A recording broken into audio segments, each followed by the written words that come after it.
கண்ணியமானவர்களே, அல்லாஹ்வின் நல்லடியார்களே, அரபி பழமொழியில் ஒன்று சொல்லுவாங்க, அல் ஜாரு கபுல தார் என்று சொன்னாங்க. வீடு கட்டுறதுக்கு முன்னாடி முதல்ல நாம் என்ன செய்யணும்னா, பக்கத்து வீட்டை பார்க்கணுமா. பக்கத்து வீட்டு பார்த்தாதான், பக்கத்து வீடு நல்லா இருந்தால் நாமும் நல்லா இருப்போம். நாம பக்கத்து வீட்டுக்கு போய் ஒருத்தவங்களும் நாம நல்லா இருந்தா அவங்களும் நல்லா இருப்பாங்க. அல் ஜாரு கபுல தார், வீடு கட்டுறதுக்கு முன்னாடி பக்கத்து வீட்டை பாருன்னு சொன்ன மாதிரி அந்த அம்மா சொல்லுது, யா அல்லாஹ், உன் வீட்டுக்கு பக்கத்துல, உனக்கு பக்கத்துல எனக்கு ஒரு வீடு கொடுங்க. நபிகள் நாயகம் ஸல்லல்லாஹு அலைஹி வஸல்லம் சொன்னாங்க, எந்த பெண்மணிக்கும் கிடைக்காத ஒரு பாக்கியம் அல்லாஹ் ஜல்ல ஷானஹு வ தஆலா அந்த ஆசியா அம்மையாருக்கு அல்லாஹ் சொர்க்கத்துல அல்லாஹ்விற்கு பக்கத்திலேயே ஒரு வீடு கட்டி கொடுத்திருக்கிறான் என்ற விஷயத்தை பெருமானார் ஸல்லல்லாஹு அலைஹி வஸல்லம் பதிவு செய்வார்கள். கண்ணியத்திற்குரியவர்களே, அல்லாஹ்வின் நல்லடியார்களே, இதே போன்றுதான் பெருமானார் ஸல்லல்லாஹு அலைஹி வஸல்லம் என்ன செஞ்சாங்க, ஒரு சஹாபியை போய் பார்க்க போனாங்க. ஒரு சஹாபி பார்த்துட்டு கேட்டாங்களாம், கைஃப ஹாலுக்கன்னு கேட்டாங்களாம், எப்படி இருக்கிறீங்கன்னு கேட்டாங்க.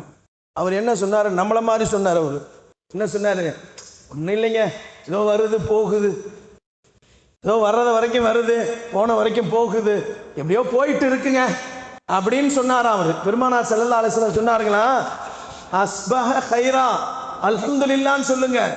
என்னைக்குமே நல்ல வார்த்தைகளை மட்டும் சொல்லுங்கள். நல்ல வார்த்தைகள் உங்களை நல்லாக்கி வைக்கும். நீங்க சொல்லும் பொழுது ஏதோ அப்படின்னீங்கன்னா ஏதோவா தான் போகும், இப்படி சொல்லாதீர்கள் என்று பெருமான் ஸல்லல்லாஹு அலைஹி வஸல்லம் சொல்லி கொடுத்தாங்க. அதே மாதிரி என்ன செஞ்சாரு, ஒரு நோயாளியை போய் பெருமானார் ஸல்லல்லாஹு அலைஹி வஸல்லம் பார்க்க போனாங்க. அந்த நோயாளிகிட்ட போய் கேட்டாங்களா, லா பாஸ இன்ஷா அல்லாஹ், நீங்க கவலைப்படாதீங்க, உங்க நோயெல்லாம் சரியா போயிடும், நீங்க ஒன்றும் கவலைப்படாதீங்கன்னு சொன்னாங்களாம். அவர் வயசானவர், முதிர் வயசு அவர். அவர் என்ன செஞ்சாரு, நேரா நபி ஸல்லல்லாஹு அலைஹி வஸல்லம் பார்த்து சொன்னாங்க, போங்க நாயகமே, நீங்க இப்படிதான் சொல்றீங்க, நல்லாயிருன்னு சொல்றீங்க, என் வயசை கூட பார்க்க மாட்டேன்ட்டு அந்த ஜுரத்துக்கு என்னை சாவடிக்குதுன்னு சொன்னாராம் அவர்.